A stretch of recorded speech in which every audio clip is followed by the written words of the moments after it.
25 تاریخ کو ایک چیف جسٹس ریٹائر ہو رہے ہیں اور نئے چیف جسٹس آ رہے ہیں.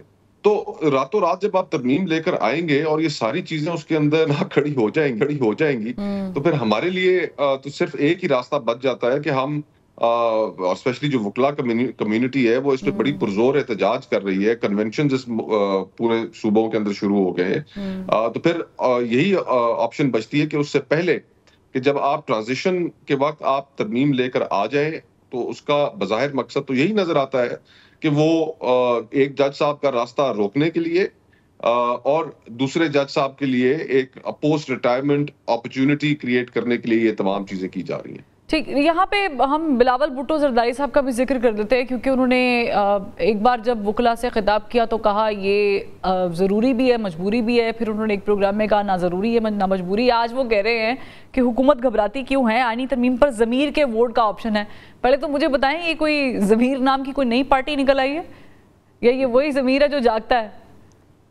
دیکھیے اس معاملے میں میرا خیال ہے رضا ربانی صاحب جن کا خود تعلق ہے پاکستان پیپلز پارٹی سے, ان کی سٹیٹمنٹ بڑی اہم ہے کہ جس میں اور وہ 18ویں آئینی ترمیم کو جس طرح سے لے کر چلے پاکستان کی پارلیمانی تاریخ میں اور آئین سازی کے حوالے سے ایک بہت بڑا نام ہے رضا ربانی صاحب کا. تو انہوں نے ایک سٹیٹمنٹ جاری کی اور اس میں پیپلز پارٹی میں ہوتے ہوئے بھی انہوں نے کہا کہ اگر اس آئینی ترمیم کے لیے دوسری جماعتوں سے ووٹ توڑ کے لیے جائیں گے, رینیگیٹ ووٹس لیے جائیں گے, بگوڑے ووٹ لیے جائیں گے تو اس آئینی ترمیم کی ساکھ پر سوال اٹھ جائیں گے. اور انہوں نے اپنی جماعت کو اور حکومت کو بھی یہ مشورہ دیا کہ یہ اس قسم کی جو حرکتیں ہیں وہ نہ کی جائیں. اس سے پورے سینکٹیٹی جو ہے پروسیس کی وہ نہ صرف خراب ہوگی بلکہ برباد ہو کے رہ جائے گی.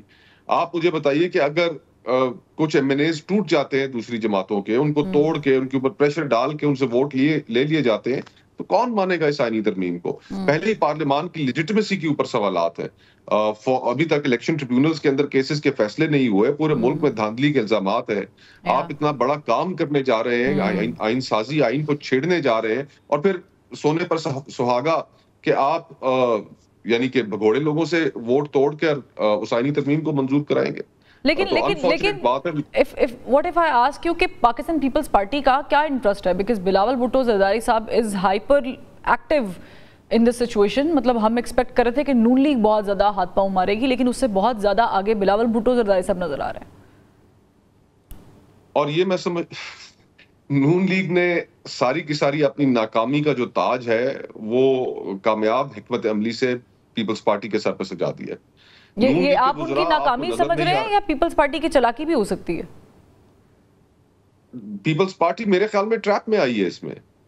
پیپلز پارٹی دیکھیں نا, حکومتی وزیر آپ کو کوئی نظر آتا نہیں ہے اس ترمیم کے حق میں بات کرتے ہوئے.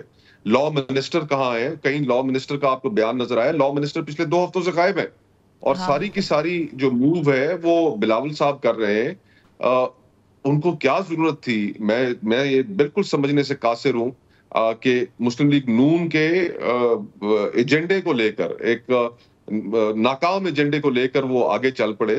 میرا خیال ہے کہ یہ کامیاب حکمت عملی نہیں تھی پیپلز پارٹی کے پوائنٹ آف ویو سے. کیا ہم اسے اس اینگل سے بھی دیکھ سکتے ہیں کہ کیونکہ 63A کا معاملہ جو ہے وہ حکومت کے حق میں گیا ہے, اسی بات پہ وہ ضمیر کے ووٹ کا ذکر کر رہے ہیں, تو کل کو ایک اور رجیم چینج بھی ہو سکتا ہے, Peoples Party could be in government, اور پتے کھیلتے ہوئے ویسے وقت تو نہیں لگتا, آپ تو ان راہداریوں سے زیادہ گزرے ہیں, آپ کو زیادہ بہتر پتہ ہے. ہزاروں خواہشیں ایسی کہ ہر خواہش پہ دم نکلے, بہت نکلے میرے ارمان لیکن پھر بھی کم نکلے. تو یہ ایک ارمان تو ہے اور وہ اس کو رکھنے میں کوئی حرج تو نہیں ہے, لیکن جو شہباز شریف صاحب کے ساتھ جس طریقے سے اسٹیبلشمنٹ ہماری کمفرٹیبل ہے, میرا خیال ہے کہ بہت مشکل ہی کوئی ان کی ریپلیسمنٹ مل پائے گا. نہیں, ابھی آپ کو بلاول بھٹو زرداری صاحب کا کوئی چانس نظر نہیں آ رہا کہ وہ بھی شاید پرائم منسٹر کی کرسی پہ بیٹھ سکتے ہیں انہی 5 سالوں میں؟ دیکھیں ان حالات میں فروا, آپ نے اس ملک کا وزیر اعظم بن کے کرنا کیا ہے کہ جب آپ کے پاس اختیارات ہی نہیں ہے, اتنی بڑی آئین سازی ہو رہی ہے اور وہ کہیں سے کالا تھیلا آیا آپ کے پاس پہنچا دیا گیا, بھیڑ بکریوں کی طرح سینکڑوں ایم این ایز اور سینیٹرز بیٹھے رہے. جب آپ کے پاس اختیار ہی نہیں ہے کچھ کرنے کا, کیا فورن پالیسی میں آپ فیصلے کرنے میں آزاد ہیں؟ کیا معاشی حوالے سے فیصلے کرنے میں آپ آزاد ہیں؟ SIFC وہاں پر بیٹھی ہوئی ہے. تو پھر اس ملک کا وزیر اعظم بن کر آپ نے کرنا کیا ہے؟ ہمیں اس ملک کے دیکھیں اب یہ 25 کروڑ لوگوں کا ملک ہے, گورننس اس میں بہت کمپلیکس ہو چکی ہے. ہمیں اس ملک کے جو ایشوز ہیں, ٹیررزم کے ایشو کے اوپر ہم کنسنسس نہیں کریٹ کر پا رہے.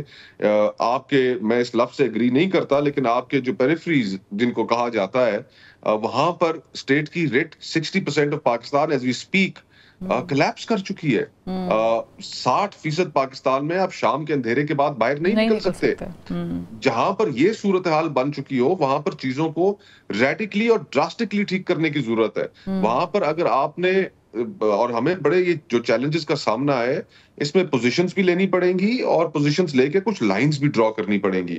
آج ہمارے چیلنجز ایسے ہیں کہ اگر ہم نے یہ کام نہ کیا اور یہ ہائیبریڈ پرو میکس کا جو ماڈل ہے ہم اگر اسی کو چلاتے رہے تو اس کے کانسیکوینسز ہم ابھی دیکھ رہے ہیں کہ نہیں یہ نظام ڈیلیور کر پا رہا, آگے چل کے بھی ڈیلیور نہیں کر پائے.